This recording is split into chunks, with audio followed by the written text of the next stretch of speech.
사도행전 19장 1절에서 10절 같이 읽겠습니다. 아볼로가 고린도에 있을 때에 바울이 지방으로 다녀 에베소에 와서 어떤 제자들을 만나 이르되 너희가 믿을 때 성령을 받았느냐? 이르되 아니라 우리는 성령이 계심도 듣지 못하였노라. 바울이 이르되 그러면 너희가 무슨 세례를 받았느냐? 대답하되 요한의 세례니라. 바울이 이르되 요한이 회개의 세례를 베풀며 백성에게 말하되 내 뒤에 오시는 이를 믿으라 하였으니 이는 곧 예수라 하거늘. 그들이 듣고 주 예수의 이름으로 세례를 받으니 바울이 그들에게 안수하며 성령이 그들에게 임하심으로 방언도 하고 예언도 하니 모두 12사람쯤 되니라. 바울이 회당에 들어가 석 달 동안 담대히 하나님 나라에 관하여 강론하며 권면하되 어떤 사람들은 마음이 굳어 순종하지 않고 무리 앞에서 이 도를 비방하거늘. 바울이 그들을 떠나 제자들을 따로 세우고 두란노 서원에서 날마다 강론하니라. 2해 동안 이같이 하니 아시아에 사는 자는 유대인이나 헬라이나 다 주의 말씀을 듣더라. 아멘. 아멘. 자, 이제 에베소 지방에서 바울이 한 3년 가까이 사역을 했습니다. 어느 지역보다도 오래 사역을 했어요. 그러니까 바울이 사역을 오래 했다고 하는 것은 그 지역이 복을 받은 지역이에요. 정말 성령 충만한 하나님의 역사가 함께하는 이 바울이 그곳에서 목회했다는 게 얼마나 귀한 일이지요. 자, 오늘 말씀 보면 성령을 받았느냐? 아니, 성령을 전혀 모르는데요. 이제 오순절 그 사도행전 2장에 예수님께서 승천하시기 바로 전에 1장에 그랬지요. 예루살렘 떠나지 말고 아버지의 약속하신 것을 기다리라. 너희는 몇 날이 못 되어 성령으로 세례를 받으리라. 요한복음에 이렇게 말씀했어요. 물과 성령으로 거듭나지 아니하면 하나님 나라를 볼 수도 없고 들어갈 수도 없느니라. 물 세례는, 요한의 세례는 회개의 세례예요. 하나님 모르고 살았습니다. 잘못했습니다.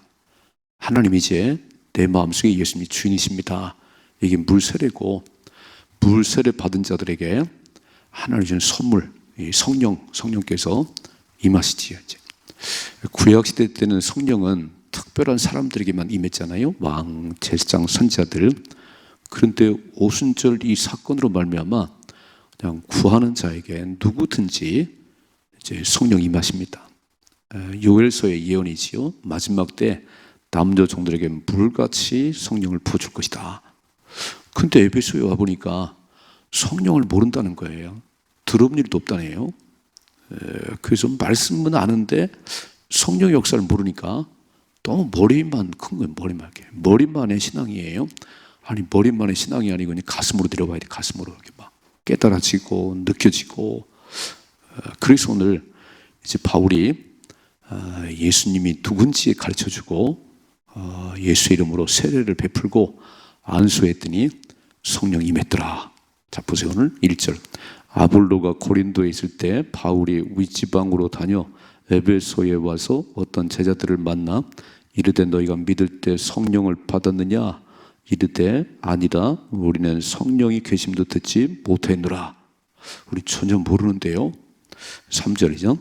바울이 이르되 그러면 너희가 무슨 세례를 받았냐? 대답하되 요한의 세례니라. 물 세례지요. 요단강에서 다 세례 받은. 우리 그거밖에 모르는데요. 4절. 바울이 이르되 요한이 회개의 세례를 베풀며 백성에게 말하되 내 뒤에 오시는 이를 믿으라 하였으니 이는 곧 예수라 하거늘. 세례 요한은 사람들이 막 당신이 선지자입니까? 당신이 메시아입니까? 아니라고 그러지요. 정확하게 말하잖아요. 나는 아니야. 내 뒤에 오시는 분이 계신데 나는 그분의 신발끈도 풀 수가 없어. 그분이 누구실까? 오늘 바울이 말하지요. 그분이 예수야. 그분이 예수. 5절이죠. 그들이 듣고 주 예수의 이름으로 세례를 받으니 바울이 그들에게 안수하며 성령이 그들에게 임하심으로 방언도 하고 예언도 하니 모두 12사람쯤 되니라 그랬어요. 그러니까 오늘 또 이런 역사가 계속 일어나는 거예요. 이제 금요일 밤에 막 찬양하고 제가 30분 설교하고 이제 1시간을 기도하지요. 할 때 성령님을 사모하고 성령님 구할 때 막 바람 같은 불 같은 성령이 이미 와 계세요. 예수님을 탁 내어서 주로 영접하는 순간 예수의 영 성령은 와 계신데 우리가 성령님을 잘 모르는 거예요. 성령님 환영합니다. 성령님 인정합니다. 성령님 가르쳐 주세요. 계속 성령님을 사모해야 되는데 우리는 성령님에 대해 잘 몰라요. 자, 보세요. 구약은 아버지 하나님, 성부 하나님, 여호와 하나님, 신약은 예수 그리스도, 이 땅에 오신 예수 그리스도, 그리고 예수님 말씀에 내가 떠나가는 것이 유익이다. 내가 떠나가면 보혜사 성령이 임하실 것인데 성령은 시간과 공간을 초월해서 역사하는 분이시다. 그러니까 한 분 하나님이세요. 한 분 하나님이신데 구약은 아버지 하나님이 딱 드러나셨고 성부 하나님이 주도적으로 일하셨고 이제 예수님 오셨을 때는 예수님께서 일하셨지요. 병 고치고 능력 행하고. 근데 뭐라고 말씀하냐면 내가 떠나가는 게 유익이야. 내가 계속 머물러 있으면 내가 이 땅에 있을 때 예루살렘에 있으면 대전에는 없고 그러니까 그게 아니고 내가 떠나가는 게 유익인데 내가 떠나가면 보혜사 성령께서 임하신다. 보혜사 성령께서. 그래서 보혜사 성령께서 오시면 각 사람들 마음속에 있는 것이고 대전에도 있고 서울에도 있고 그래서 성령님을 사모하라 그랬어요. 예루살렘 떠나지 말고 아버지의 약속한 것을 기다리라. 그러면 너희는 몇 날이 못 돼요? 성령으로 세례를 받으리라. 그래서 기도하기 시작했지요. 열흘째 되는 날 바람 같은 불 같은 성령이 모두에게 임했다. 그리고 어떤 역사냐면 언어가 바뀌기 시작하네요. 성령께서 말하게 하심을 따라 다른 언어로 말하기 시작하고 성령께서 역사하심으로 막 일이 벌어진 거예요. 오늘도 마찬가지예요. 이렇게 저도 이제 설교할 때 성령께서 대어 내 영을 통하여 말씀해 주시옵소서. 제가 쓰지만 성령님 말씀해 주시고 그 오늘 기도하셔야 되는 거예요. 막 교사들은 기도하고 찬양대도 기도하고 우리 다 기도하고 오늘 강력한 성령이 내게 임하게 하옵소서. 성령님이 누구시지요? 하나님이시잖아요. 가르쳐 주시고 깨닫게 하시고 성령이 임하시면 능력이 임하고 오직 성령이 너에게 임하시면 너희가 권능을 받고 그러니까 성령님 하나님이 내 안에 싹 들으셔서 나를 이끌어 가시는 거예요. 여러분 생각해 봐요. 귀신이 들어가도요 점을 쳐요. 귀신 들어가면 미쳤는데 얼마나 힘이 센지 몰라요. 막 쇠사슬 끊어요. 귀신이 들어가도 그 정도인데 하나님의 영이 내 안에 계시면 초능력이 나오지 않겠어요? 그러니까 내 힘으로 하지 말고 다 성령님 인정합니다. 성령님 환영합니다. 오늘도 내가 아이들 가르칠 때 성령이 주는 지혜로 가르치게 하시고 오늘도 봉사할 때 성령이 주는 그 힘으로 봉사하게 하시고 언제 임하지요?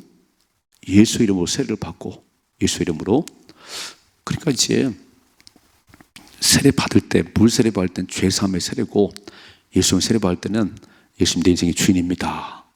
그렇죠? 세례가 뭐지요? 나는 죽고 예수로 사는 거잖아요.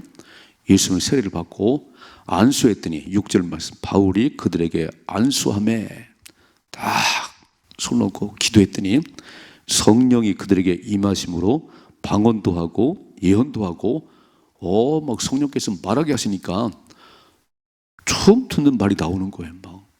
막 우리는 오늘도 성령 충만한 가운데 내 얘기를 하지 말고 성령께서 말하게 하시면 말하십시다.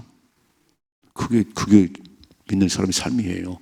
내 생각하지 말고 내 말 하지 말고 성령께서 말하게 하시는데 생각도 못한 말이 나오는 거예요. 어떻게 이렇게 지혜로운 말을 하지? 어떻게 이런 말을 하지? 왜냐하면 내 안에 성령이 계시니까.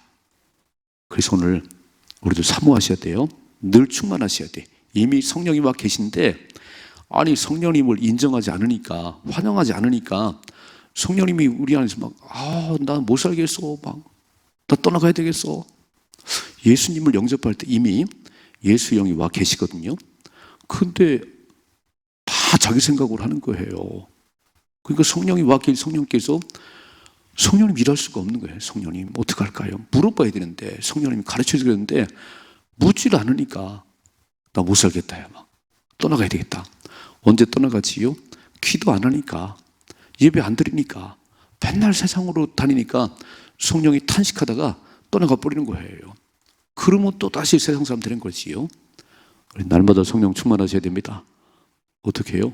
사모하셔야지. 다 성령님 환영합니다. 성령님 인정합니다. 조영규 목사님은요, 그런 말 참 자주 했어요. 성령님 환영합니다. 성령님 인정합니다. 뭐 늘 성령님 막 성령 이렇게 해요. 그렇게 사십시다.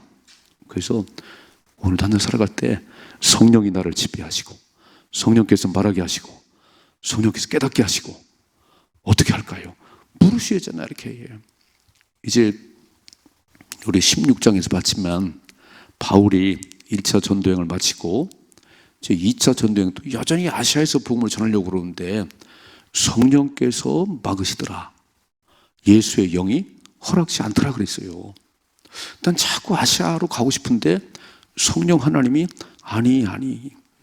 그래서 성령이 막으시고 예수의 영이 허락지 않아서 그럼 어디로 갈까? 그런데 마게도냐 환상 가운데 마게도냐 사람이 건너와서 우리 도와주세요. 유럽으로 가라고 말씀하시는구나. 그래서 유럽의 초성 빌립보에 사역을 했잖아요. 지금 에베소에 왔잖아요. 이렇게. 그러니까 성령이 민감한 사람 되셔야 돼요. 하나님께 민감한 자가 돼야지. 그럼 어떻게 되지요? 기도를 하셔야지. 기도를 해야 성령님께서 사인을 주시고 성령께서 환상을 주시고 가르쳐 주시지요. 오늘 막 안수할 때 방언이 터지고 예언이 막 나오고 승리하셔야 됩니다. 성령 충만하셔야 돼요. 두 번째 6절 8절이죠. 바울이 회당에 들어가서 석 달 동안 담대히 하나님 나라에 관하여 강론하며 권면하되 벌간줄. 자, 하나님 나라에 대해서 하나님 나라에 관해서 얘기하고 권면하고. 그러니까 우리는 이 땅에 발을 붙이고 살아가지만 하늘나라 시민권을 가진 하나님 백성이에요. 그럼 늘 하나님 나라에 대한 소망이 있어야 되는 거예요. 우린 장차 들어갈 하나님 나라에 대해서 물론 뭐 열심히 살지요. 근데 오래 못 살아요. 하나님 나라에서는 영원히 살고 이 땅에서는 100년도 못 사는데, 아니 100년도 못 사는 세상에 막 몽땅 거네. 몽땅 이렇게 막 영원히 살 것처럼 이렇게. 그러다가 보니까 지옥에 와 있네요. 이 땅에서 막 잘 살아보려고 막 거부가 되려고 그러는데 부자는 하나님 나라 들어가기 어려워요. 부자는 하나님 나라 가기 어려워요. 근데 뭐 부자라고 다 못 가나? 아니요. 하나님 나라를 소망하면 갈 수 있지요. 이렇게. 그러니까 오늘 중요한 건 뭐냐면은 하나님 나라에 대해서 오늘 바울이 예수 만난 이후에 그 전에 예수와 부활을 얘기했어요. 예수와 부활을 얘기하는 가운데 예수 믿는 사람들은 마지막 소망은 영원한 천국이잖아요. 막 하나님 석 달 동안을 하나님 나라에서 강론하고 가르쳤어요. 자 보세요. 9절이죠. 어떤 사람들은 마음이 굳어 순종하지 않고 빨간 줄. 꼭 반응이 두 가지잖아요. 반응이 이렇게. 하나님 나라를 선포할 때 말씀이 전해질 때 꼭 두 가지 반응이더라고. 이렇게 마음이 막 완악해서 순종하지 않고 무리 앞에서 이 도를 비방하거늘. 무슨 하나님 나라가 있어. 무슨 이런 사람이 있어요. 거의 석 달 동안을 강의했는데 어떤 사람들은 마음이 굳어 마음이 완악해 순종도 하지 않지요. 그 말씀을 비방하지요. 그럼 어떻게 되냐면 떠나가면 되는 거예요. 그런 사람에게서 멀어지면 되는 거예요. 읽어봐 이렇게 되죠. 바울이 그들을 떠나 제자들을 따로 세우고. 그러니까 중요한 게 뭐냐면요, 이렇게 딱 설교할 때 아멘을 받는 사람도 있고요, 조는 사람도 있고, 뭐 그런 소리가 있어. 일이 있는 거예요. 이렇게. 그러면 다 공부할 사람들, 제가 줌으로 성경 공부하고 있거든요. 막 목요일 낮에 밤에 수요일 밤에 막. 근데 누가 들으냐면 말씀을 사모하는 사람이 들어요. 제가 다 열어놨는데 다 들으는 게 아니에요. 다 들은 게 아니에요. 말씀을 사모하는 사람은 들읍니다. 오늘 바울이 뭐라고 그랬죠? 이렇게 써 있잖아요. 바울이 그들을 떠나 누구를? 거부하고 비방하는 이런 사람들을 떠나서 제자들을 따로 세우고 두란노 서원에서 날마다 강론했다 그랬어요. 두란노 서원을 세워놓고 2년 동안을 강의했어요. 보세요. 10절 말씀. 2해 동안 이같이 하니 아시아에 사는 자는 유대인이나 헬라인이나 다 주의 말씀을 듣더라 그랬어요. 이야, 2년 동안을 가르쳤더니 그 말씀을 듣고 싶은 사람들 막 2년 동안 가르쳤더니 아시아에 사는 유대인이나 헬라인이 다 주의 말씀을 듣더라는 거예요. 여러분, 믿음이 언제 생기냐면 믿음은 들음에서 나는 거예요. 들음은 하나님 말씀을 들을 때 믿음이 생기는 거예요. 믿음 달라고 와서 아무리 기도도 안 되는 거예요. 믿음은 들음에서 뭘 들으냐면 하나님 말씀을 들을 때 믿음이 생깁니다. 여러분, 늘 저도 이제 새벽을 늘 깨우면서 말씀을 보고 여러분 듣잖아요. 그러니까 지금 사도행전을 한 장 한 장 가는데 깨달음이 오지요. 아, 주께서 루디아의 마음을 열으니까 말씀이 깨달아지고 성령이 역사하니까 이런 일이 벌어지는구나. 감옥에 갇혀도 기도하니까 하나님께서 문을 여시는구나. 그래서 깨달은 거예요. 삶의 어려운 일을 만나면 너무 두려워하지 말고 너무 막 호들갑 떨지 말고 기도하면 하나님 일하시는구나.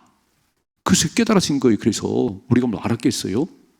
그러니까 믿음은 들음에 생기는데 들으면 하나님 말씀을 들을 때 믿음이 생기는 거예요. 생각해봐. 2년 동안은 달마다 성경 공부했는데 안 바뀌겠어요? 안 바뀌는 게 이상하지, 안 바뀌는 게. 그래서 말씀을 듣기를 좋아하셔야 됩니다. 말씀 듣기를 좋아하셔야 되는 거예요. 말씀을 읽기를 좋아하고요. 나가서 말씀을 막 묵상하고 암송하는 가운데 그 말씀이 내 마음속에 있어야 돼요. 그래야 세상을 이깁니다. 말씀이 없는 거예요. 말씀이 그냥 교회를 와서 막 찬양도 하고 뭐하고 그러는데 말씀을 안 읽어요. 말씀을 안 들어요. 제가 새벽을 깨우라고 그러잖아요. 새벽만 깨우면 신학교 안 다녀도 제가 신학교 강의를 해보니까 한 학기 강의가 보통 12시간이에요. 많이 하면 12시간이에요. 거기다 축제 빠지면 한 10시간 하는데 내가 고린도전서를 강의해보는데 고린도전서 한 6장 7장 나가면 끝나더라고. 한 학기가. 시간이 안 돼요. 새벽은요. 여러분가 지금 얼마나 많은 걸 끝냈어요. 사업을 다 끝냈잖아요. 지금 사도행전 하고 있지요. 새벽 시간만 잘 나오면 사도행전을 우리가 씹어 먹은 거예요. 저는 제가 신학교 가지 말고 목사님 가야 되지만 새벽을 깨우세요. 새벽에 말씀을 공부하세요. 이게 진짜 이게. 근데 그렇게 말씀을 들으니까 믿음이 생겨서 요동치 않더라는 겁니다. 아멘이시죠? 아니, 새벽에 나와서 말씀을 차근차근 공부하는데 그게 힘이 돼서 그게 나에게 믿음이 돼서 세상도 이기는 거예요. 뭐가 두렵겠어요?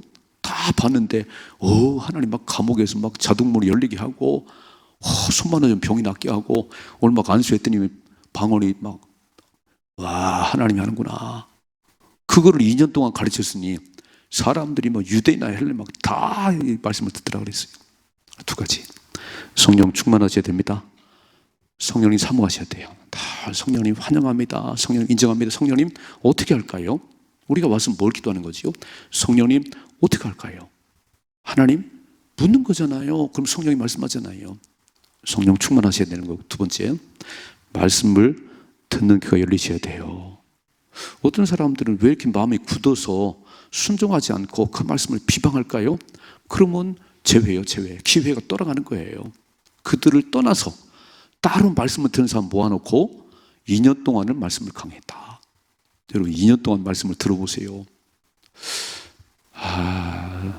서당계도 3년이면 풍을 넘다고 그랬는데 3년 동안만 이렇게 2년을 들으니까 뭔가 들리기 시작한다는 거예요.